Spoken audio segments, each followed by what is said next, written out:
The future. My future? Our future? A collected future?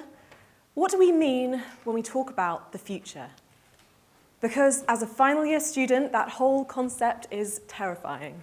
Every second question I get asked is, what are you doing next year?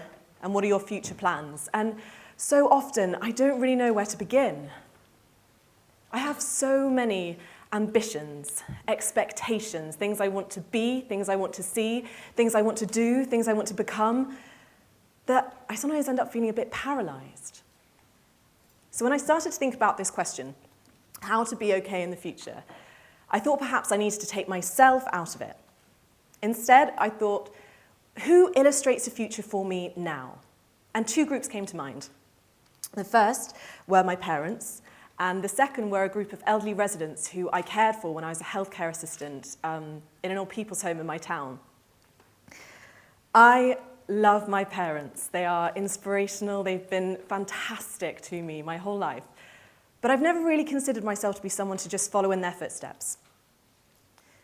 But when I really thought about middle age and that future, their example of it is pretty good. They're happy, they're ambitious, they're active, they're fun, and they're spiritually content.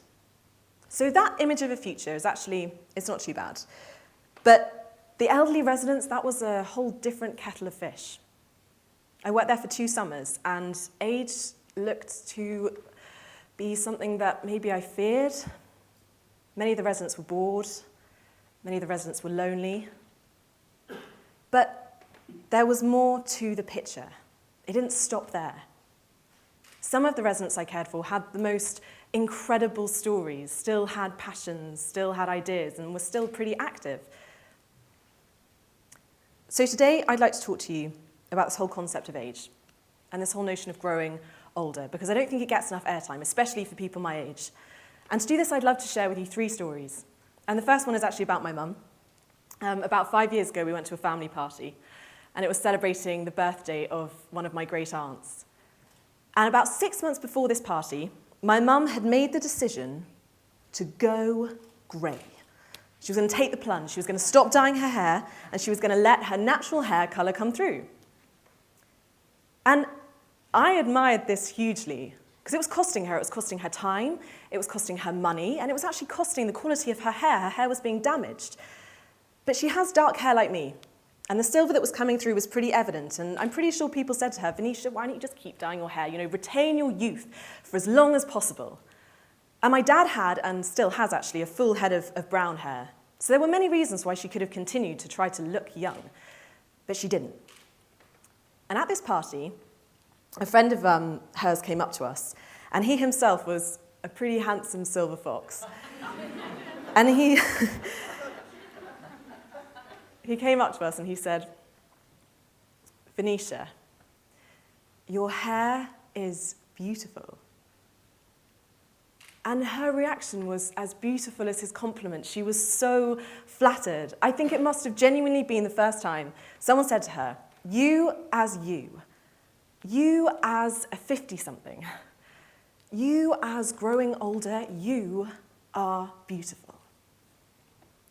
So this experience really resonated with me, because I'd kind of questioned why we valorized youth so much, why we valorized this weird transitory beauty that soon will diminish. But it was wonderful that someone was genuinely celebrating the position that my mum was in.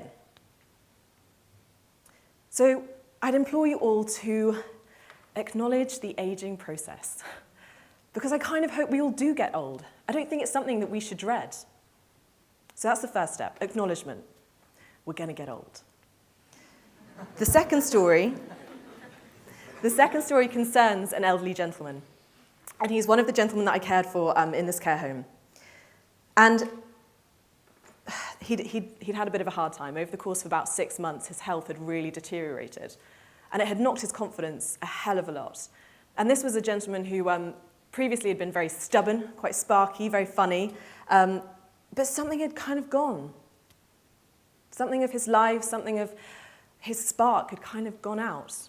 And when I'd go into his flat, knock on his door, he'd often be in his chair, and he'd either be asleep and his head would sort of be lolling, Or he'd be reading a book and I'd say, what are you reading? And he just didn't really care. He wasn't passionate about what he was reading. But we got to know each other well. And we ended up talking a lot. And I found out that he was a really keen gardener, or had been a really, really keen gardener. And when I think about my future, one of the most vivid images I have is of a garden. I would absolutely love to have a huge garden, and I can kind of picture this orchard. So I said to him, look, you can teach me, because I don't know anything about gardening. You can teach me, but you're going to have to get out of your chair and we're going to walk around the edges of the care home where there were some flower beds. And you're going to have to tell me about all the different species. And like I said, he's quite stubborn. So it took a bit of convincing, but we decided that on the next sunny day, he'd get out of his chair and we'd go for a walk. But he kept his slippers on. But we got up. And we walked slowly around the edges of the care home with intent, and we spoke, and he taught me a lot. And in that experience, we had to acknowledge the loss. We had to acknowledge the loss of his mobility. He couldn't join the other volunteers in continuing with the gardening. We had to acknowledge, to a large extent, a loss of his independence, that I had to go with him. I had to affirm him and his knowledge. But again, the story doesn't end there. In acknowledging the losses, we were also able to acknowledge the pleasures that remained, which was his knowledge and his stubborn personality. And through doing so, we found some hope. And in my opinion, we really found some beauty. And the final story I'd like to share with you